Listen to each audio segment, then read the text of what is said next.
Hello everybody, thanks for tuning into today's video. We're going to do the November month-ahead forecast video today, having a look at the CFS version 2 model and seeing what's going to be happening or what's predicted to happen through November in the British Isles.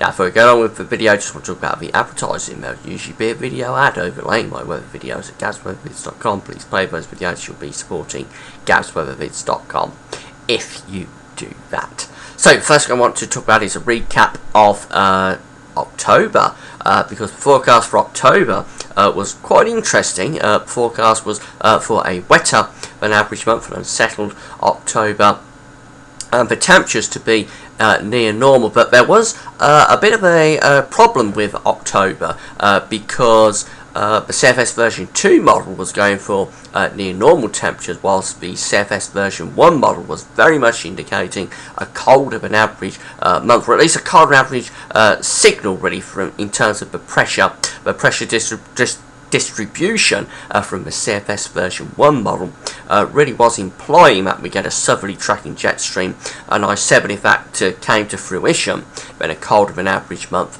could be expected, and that's exactly what's happened, really. We've had a lot of blocking in October, and it's produced a southerly tracking jet stream, which has caused it to be significantly colder than average, probably going to be the coldest October since 2003. And it's been unsettled as well, with that southerly tracking jet stream taking the low pressure in across the country and at times to the south of the country. So the precipitation signal was very good. The temperature signal probably not quite as good from CFS version 2, but better from CFS version 1. Now, CFS version 1 is finished, so we're not going to be able to use that for any more videos. We've just got the CFS version 2 model to use, so we'll see how things go on. But in terms of the October forecast, I have been quite pleased with it, really. I think, broadly speaking, I picked out the correct pattern, really, where I said that we could get a southerly tracking jet stream, we could get a colder than average month. That's how things have turned out, and the precipitation forecast was quite good as well, I think, with precipitation largely above average for many parts of the country.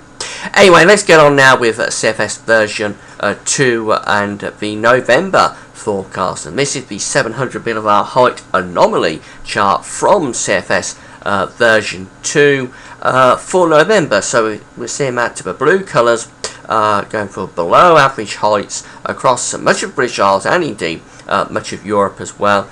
Going over here, we can see extending into Europe, much of the continent, British Isles included, is going to be under a trough of lower than average heights, or a trough of low pressure this month. That leaves us with a ridge here in the Atlantic going up towards Greenland. That's blocking excuse me, that's a blocking area of high pressure in the Atlantic going up to Greenland. So this is very much a colder than average sort of signal, and unsettled as well. If this is right, you would expect a lot of ridging in the Atlantic, troughiness over British Isles and to the east of British Isles, producing quite a lot of northerly flows. That would be a cold direction. So we have a look at the temperature anomaly for November. We can see that cold than average month is being forecast here across the British Isles and indeed widely across most of Europe as well. This is hardly surprising because, again, going back to this 700 millibar height anomaly, we have the ridge in the Atlantic going up to Greenland, have the trough over the British Isles and over Central Europe as well. So yes, you would expect this to be cold than average for Britain and for Europe, and that's exactly what the model is predicting. In terms of precipitation, well, we see that we've got a signal for below average precipitation here through much of Norway, below average precipitation to the west of the British Isles, hardly surprised because there's a trough to the west in the Atlantic, and below average precipitation over Iceland and up towards Greenland as well, with above average precipitation here across much of France, Spain, Portugal.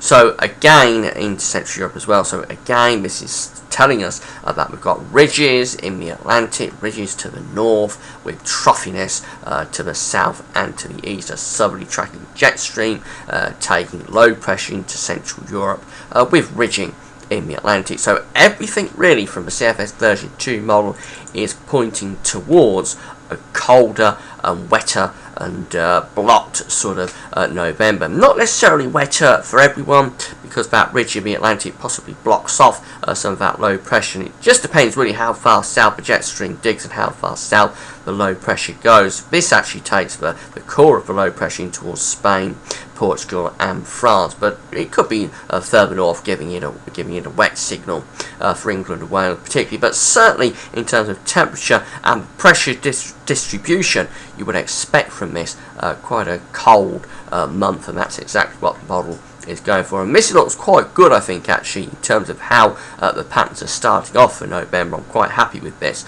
and that's going to be my prediction. I'm going to go with the CFS version 2 model for this month and say it's going to be a colder than average month, with precipitation possibly coming out drier than average in the northwest, maybe wetter than average in the south and the east. But signal for precipitation isn't as strong, but certainly for temperature it's a very good signal for a colder than average November. Finally, having a look at December, 700 millibar height anomaly, and here it is. And look away now if you're hoping for a colder than average month, because this is about as zonal as it gets. Really, we've got the below average heights here across Greenland, Iceland, stretching to the north of Scotland, above average heights setting up around the Azores, going in towards Spain and Portugal. A strong westerly flow coming across the Atlantic. I'd say this is a very zonal signal. If this is right, you would expect it to be, well, wetter than average in the north, perhaps near normal rainfall in the south, but the main thing about this is that it would be a mild month, a mild December, getting the wind trough to a mild start. So if you're hoping for a cold December, a cold start to winter, let's hope this is wrong. If you want it to be mild, then this is good news for you, because this is very much a mild signal. But coming back to November, December's a long way off, of course, so let's not worry too much about that just yet. Coming back to November, the forecast is for a blocked month, mooring wave blocking to the northwest of British Isles, but normal, troughiness to the east, so consequently a lot of northwesterly winds. Unsettled month, perhaps, particularly in the south and the east, less so in the north and west, but the main thing is that November is signalled to be a cold month, colder than average November on the cards, and that's the forecast from GavsWeatherVids.com. That's all for now. Thanks for watching.